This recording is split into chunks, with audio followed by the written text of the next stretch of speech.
Hi, welcome back to our channel Ganguly Paradise. Today is 1st July. This day is very much special for all kind of doctors, especially in India, because all across India this day is celebrated as the National Doctors Day to honor the physician, very much reputed physician, as well as second Chief Minister of West Bengal, Dr. Bidhan Chandra Roy. He was born in 1882 on 1st July and he passed away on the same date in the year of 1962. In this special day, I have invited a very much reputed and renowned doctor, Dr. Arnab Roy. He is an eminent proctologist in medical science. Not only that, he is associated with G.B. Roy State Ayurvedic Medical College and Hospital as Associate Professor in Shalyatantra Department. So warm-heartedly, I am welcoming to Dr. Arnab sir to be present in our today's program, Hello Doctors. Today he will explain regarding the anorectal diseases because he is very much eminent proctologist in West Bengal as well as India. So today we have selected one very common topic, that is fistula.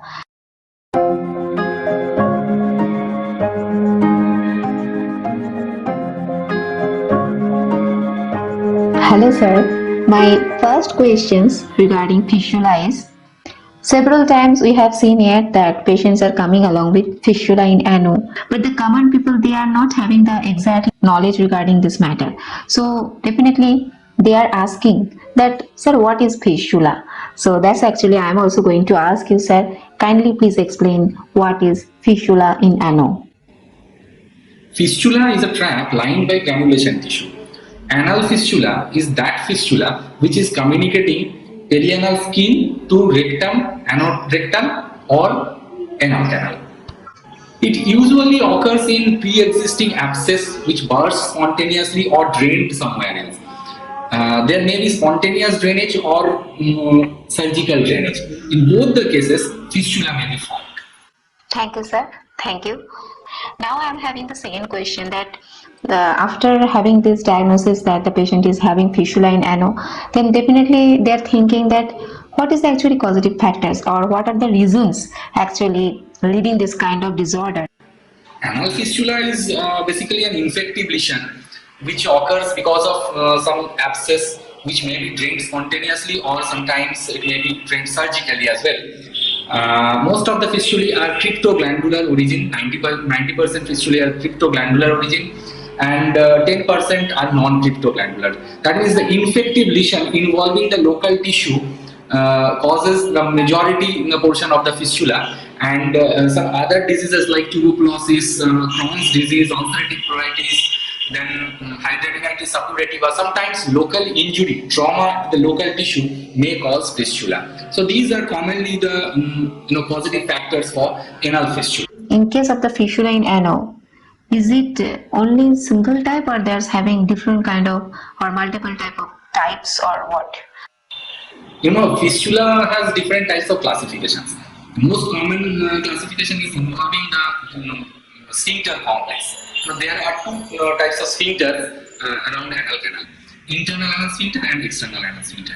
The internal anal sphincter is made up of involuntary muscles, and external anal sphincter is made up of voluntary muscles.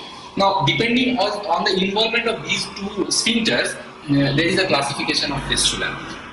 There are two types of fistulas which are not involving sphincter complex at all: superficial fistula or extrasphincteric fistula. So they are not involving sphincter complex. But there are three other varieties of fistula which are involving sphincter complex, like transsphincteric fistula. They are involving both the sphincters. They are piercing through the external sphincter and internal sphincters as well. Then you have intersphincteric fistula. Then there is a fistula which is called suprasphincteric fistula. So these are the different classifications commonly used in clinical practice. There is another classification which is called like complex fistula and simple fistula. No, complex fistula, these are different type of fistula. Like, say for instance, in a female patient, the fistula is there at the anterior side. And the sphincter complex is in pierced at the anterior side. That is considered as complex fistula. Again, there are recurrent fistula, like the patient had a history of surgery previously, maybe single time or multiple times. So these are considered as complex fistula. And all other varieties like subcutaneous fistula, intersphincteric fistula, these are considered as simple fistula. Now the thing is that there is another classification depending on the position of the internal opening. There is a line in the rectum which is called pectinate line. Now, if the internal opening of the fistula is present below the level of pectinate line or at the level of pectinate line, then it is called low anal fistula. And if that internal opening is present above the level of pectinate line, then it is considered as high anal fistula. So these are the commonly used classifications we use in clinical practice. There are numerous other classifications as well, but these are commonly used classifications.